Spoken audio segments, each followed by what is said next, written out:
Dear students, फिर से आपका स्वागत है आपके अपने यूट्यूब चैनल MB स्टडी 2.0 पे। अपना कैलेंडर का टॉपिक चल रहा था जिसमें हमने काफ़ी कुछ पढ़ लिया था कि अधिवर्ष क्या होता है, लीप वर्ष क्या होता है, साधारण वर्ष क्या होते हैं और कितने वर्ष में कितने लीप वर्ष होते हैं, 300 वर्षों में 29 तारीख कितनी बार आती हैं, लगातार 300 वर्षों में 30 तारीख कितनी बार पड़ेगी, पहली शताब्दी का 10वां दिन क्या होता है, पहली शताब्दी का 100वां दिन क्या था, यदि आज सोमवार है तब आज के 100 दिन बाद क्या होगा। हमने इसको बहुत ही अच्छे से और बहुत ही बेस्ट ट्रिक के साथ पढ़ा था और किस सेकंड में अपने आंसर भी आ गए थे। आज हम इसमें और कुछ मजेदार और शानदार प्रश्न करने वाले हैं। हमने यहां तक कर लिया था। आज जो हम पढ़ने वाले हैं वो हम ये पढ़ेंगे कि जैसे कि 1 अप्रैल से 30 अप्रैल का महीना है और उसके बीच में दिन ज्ञात करने हैं। जैसे 1 अप्रैल को सोमवार था तो 27 अप्रैल को क्या वार होगा, या 27 अप्रैल को मंगलवार था तो 2 अप्रैल को क्या वार होगा। एक चीज तो हम इसमें ये पढ़ेंगे। दूसरी चीज जिसमें आपके ईयर्स के बीच में गैप होगा, दिनांक समान होगी, मंथ समान होगा और ईयर में गैप होगा। थर्ड अपन चीज पढ़ेंगे जिसमें आपके ईयर समान होंगे और दिन समान होंगे लेकिन मंथ्स का गैप होगा और दिन ज्ञात करने पड़ेंगे। तो इस टाइप्स के 4 टाइप्स के हम केस पढ़ेंगे। इसमें 4 टाइप्स के प्रश्न लेने जाएंगे। तो आज मैं आपको 2 टाइप्स के प्रश्न करवाऊंगा और आगामी आने वाली क्लास में 2 टाइप्स के और करवाऊंगा। ऐसे धीरे धीरे करके मैं आपका टॉप्स का कैलेंडर के जितने भी बैंक, एसएससी, रेलवे, जितने भी जो प्रश्न आते हैं वो बहुत ही आसान और शॉर्ट ट्रिक से कैसे करना क्विक सेकंड में, वो मैं आपको बताऊंगा। तो आपको आज अपना सबसे पहले प्रश्न रहेगा और जो भी अपन प्रश्न पढ़ रहे हैं आपको उसको याद नहीं करना है, आपको उसको समझना है। ठीक है ना, कि ये प्रश्न कैसे हो रहा है। ठीक है, आज अपना पहला प्रश्न है कि सर यदि 1 अप्रैल 2009 को सोमवार है तो 30 अप्रैल 2009 को कौन सा वार होगा। तो प्यारे साथियों, इसमें हमने देखा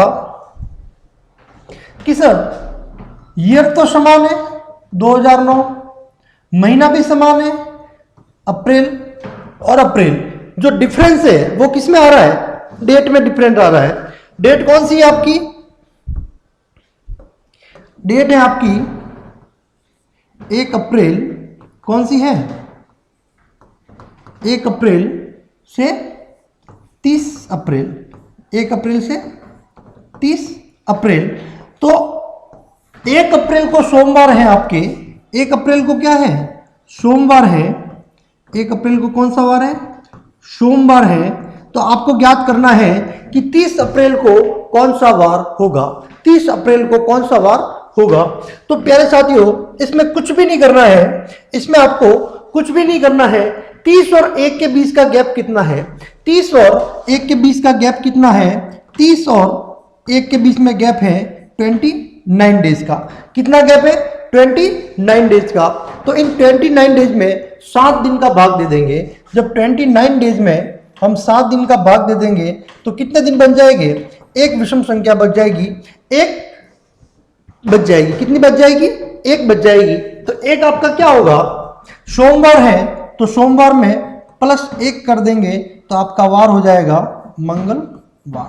रिमाइंडर क्या बचा, 1, और आपका आंसर क्या हो जाएगा, मंगलवार। तो आपका आंसर क्या हो जाएगा, मंगलवार।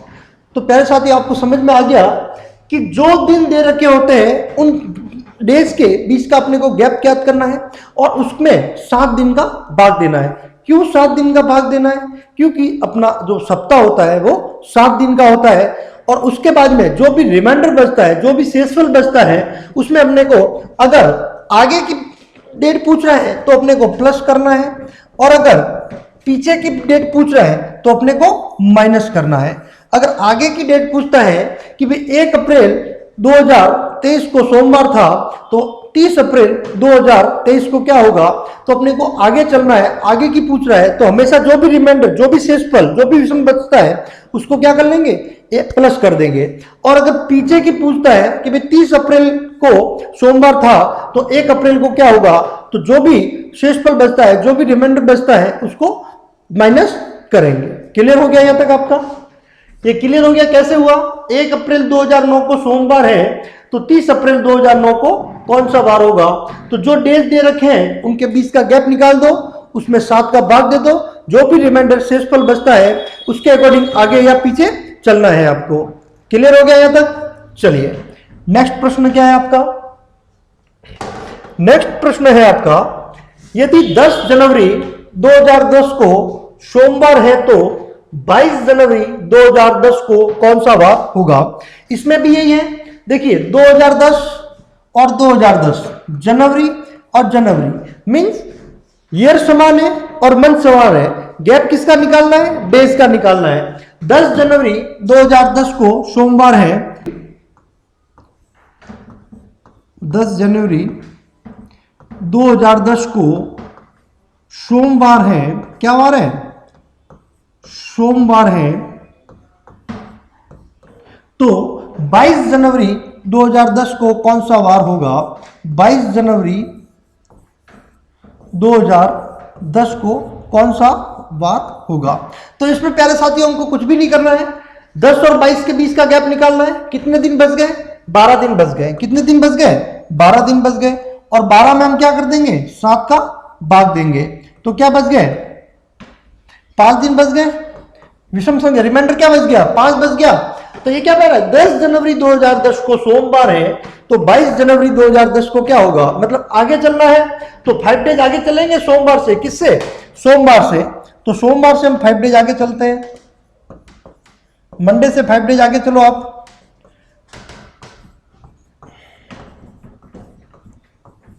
और 5।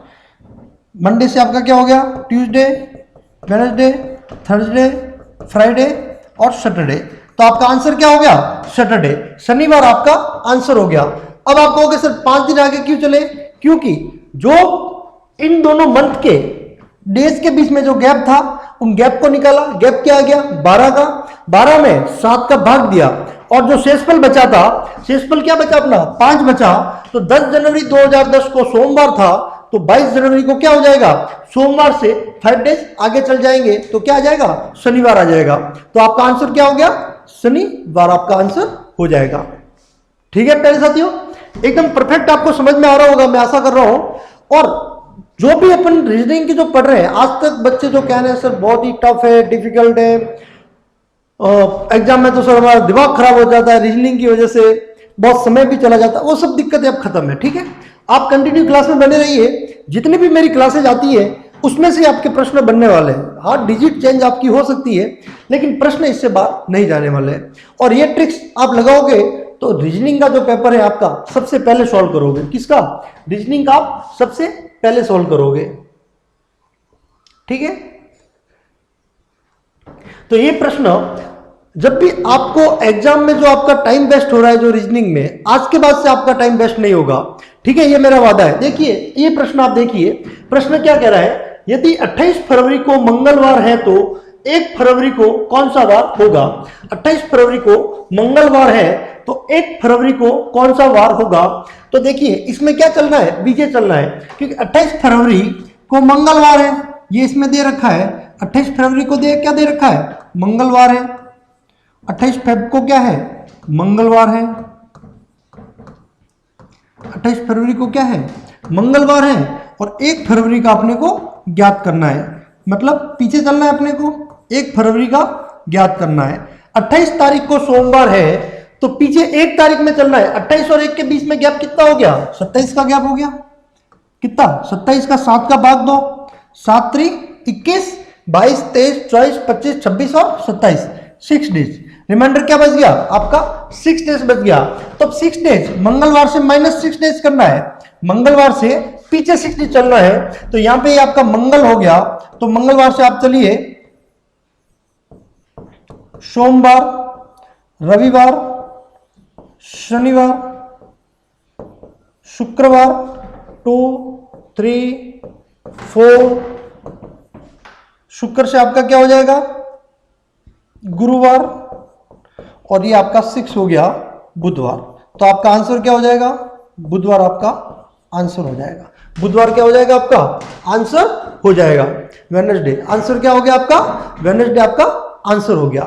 अभी तक तो अपन क्या चल रहे थे, इसमें 28 फरवरी 1 फरवरी दे रखी थी और 28 फरवरी का ज्ञात करना था। अब क्या दे रखा है, 28 फरवरी दे रखी, अब पीछे चलना है। पीछे का पूछ रहा है, पहले क्या पूछ रहा था, आगे का पूछ रहा था। जब हमको आगे चलना हो तो जो भी रिमाइंडर बचता है उसको प्लस कर देंगे, और जब पीछे का पूछे तो जो भी रिमाइंडर बचता है उसमें हम पीछे चलेंगे। ठीक है प्यारे साथियों, क्लियर हो गया। चलिए नेक्स्ट प्रश्न क्या है आपका, देखिए प्रश्न आ रहा है उसका वापिस आपका टाइम। अभी तक हमने जो पढ़ा वो क्या था, डेज कैलकुलेशन थी। क्या थी, डेज ज्ञात करने थे कि भाई 1 अप्रैल को ये डेट है तो 30 अप्रैल को सोमवार है तो 30 अप्रैल को क्या वार होगा, 28 अप्रैल को सोमवार है तो 1 अप्रैल को क्या वार होगा। अब हम जो ज्ञात कर रहे हैं वो है जिसमें आपके डेज समान रहेंगे और मंथ समान है, और आपके जो ईयर है वो चेंज है, जो ईयर है वो आपके चेंज है, 2002 और 2015। प्रश्न क्या कर रहा है, यदि 12 अप्रैल 2002 को शुक्रवार है, यदि 12 अप्रैल 2002 को फ्राइडे है तो 12 अप्रैल 2015 को क्या होगा, 12 अप्रैल 2015 को क्या होगा। ये पूछ रहा है आपको, ये पूछ रहा है कि सर 12 अप्रैल 2015 को क्या होगा। तो इसमें प्यारे साथियों कुछ भी नहीं करना आपको, इसमें कुछ भी नहीं करना आपको, एक बेहतरीन शॉर्ट ट्रिक्स बता रहा हूं। 2002 और 2015 क्या करें, 2002 को फ्राइडे है तो 2015 को क्या वार होगा। तो अब इसमें 2002 से 2015 कितने साल का गैप हो गया, 8 और 5 13 साल का गैप हो गया। अगर टोटल कितना गैप हो गया, 13 साल का गैप हो गया। कितना हो गया, 13 साल का गैप हो गया। 2002 से 2015 के बीच में कितना गैप हो गया, 13 साल का गैप हो गया। ये मैं आपको समझाने के बता रहा हूं, ठीक है।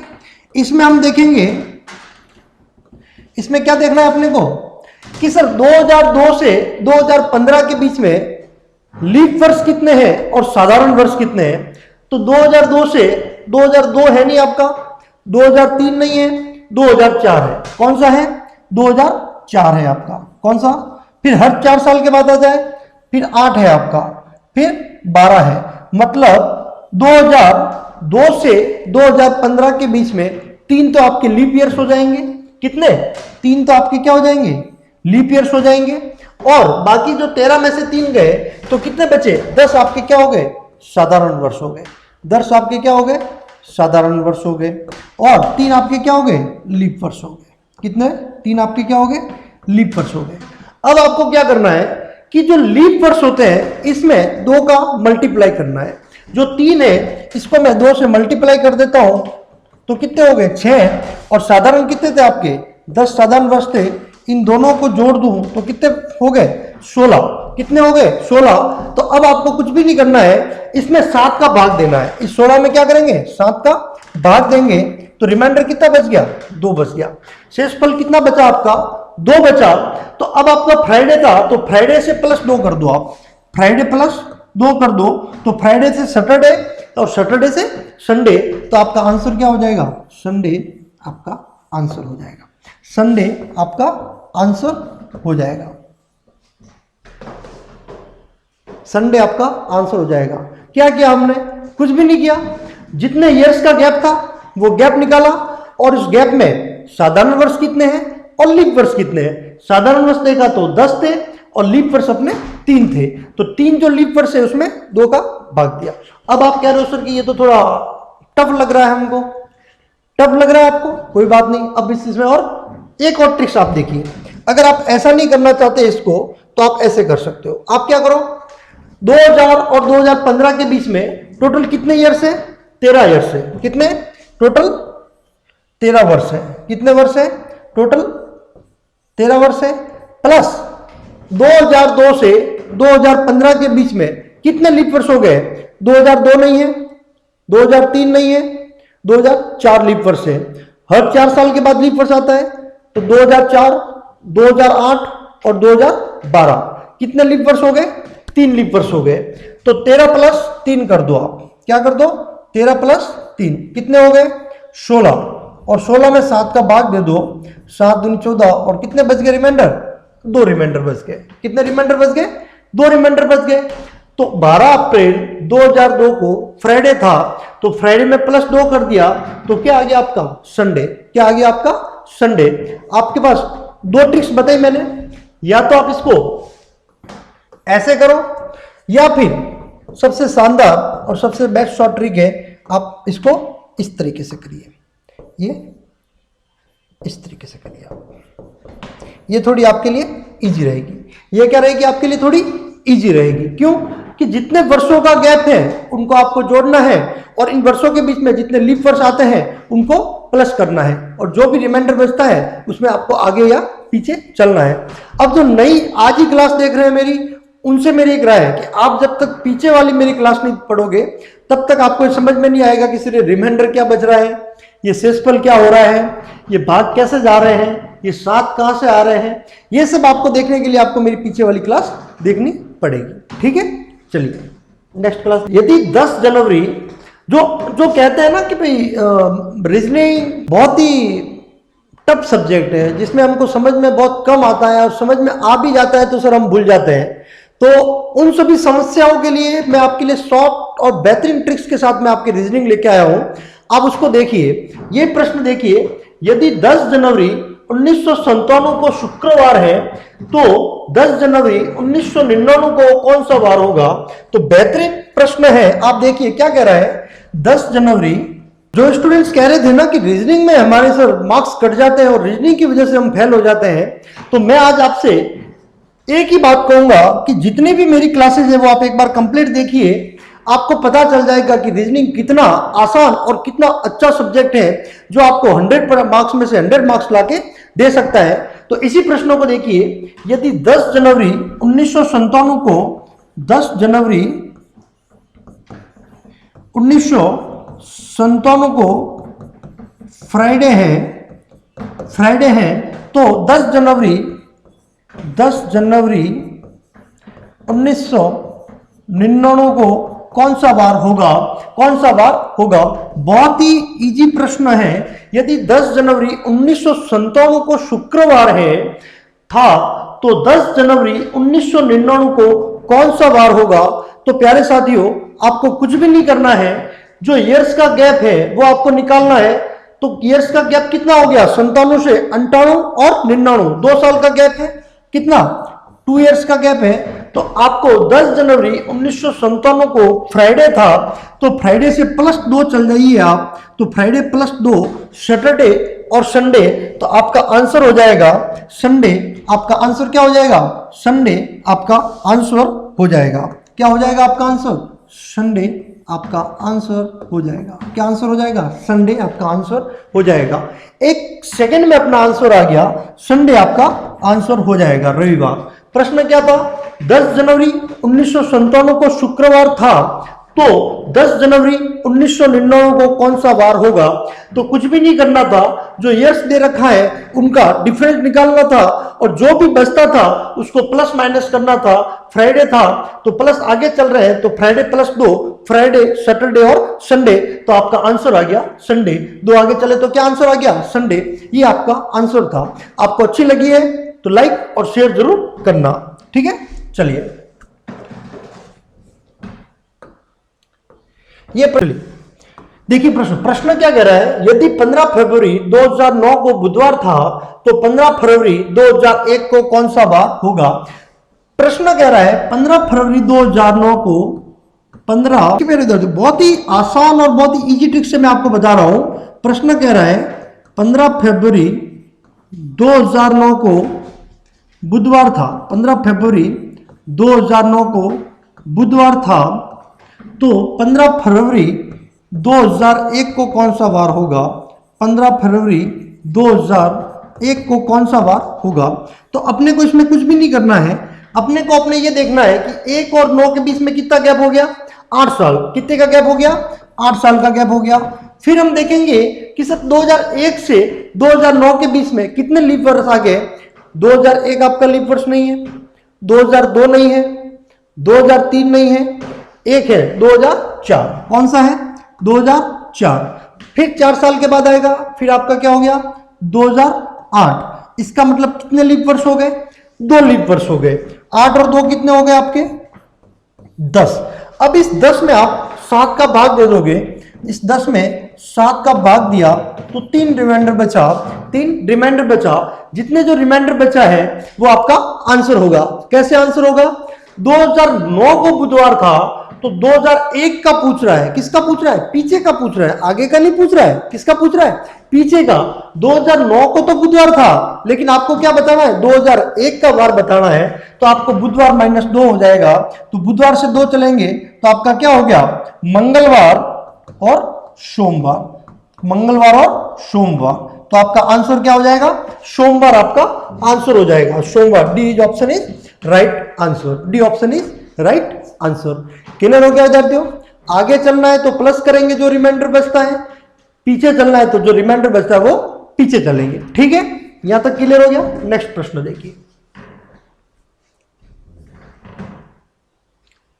देखिए, जो कहते हैं ना कि बिल्कुल रीजनिंग तो साहब बिल्कुल एकदम वो वाला सब्जेक्ट है हमारा, जो मतलब एग्जाम में बैठते हमको लगता है कि अब तो कुछ भी नहीं होना है हमारा, तो पेपर आते ही उनके लिए सबसे शानदार है। ठीक है, कुछ नहीं करना है, बस आप समझते रहिए, प्रैक्टिस करते रहिए, आपके सब आंसर इजी हो जाएंगे। ठीक है, क्या कर रहा है, 15 मार्च 2003 को शुक्रवार है, 15 मार्च 2003 को फ्राइडे है। क्या है, फ्राइडे है। तो 15 मार्च 1997 को क्या वार होगा। तो प्यारे विद्यार्थियों, कुछ भी नहीं करना है। 97 से 2003 के बीच में कितना गैप हो गया, 58, 2003 और 3 6 साल का गैप हो गया। फिर इस 97 से 2003 के बीच में लीप वर्ष कितने आ गए, 97 नहीं है, 98 नहीं है, 99 नहीं है, 2001 आपका लीप वर्ष है, 2001 नहीं है, 2002 नहीं है, 2003 नहीं है। तो कितने लीप वर्ष हो गए आपके, 7। एक लीप वर्ष हो गया, 58, 2000, 2001, 2002, 2003। तो कितने हो गए, 7 हो गए।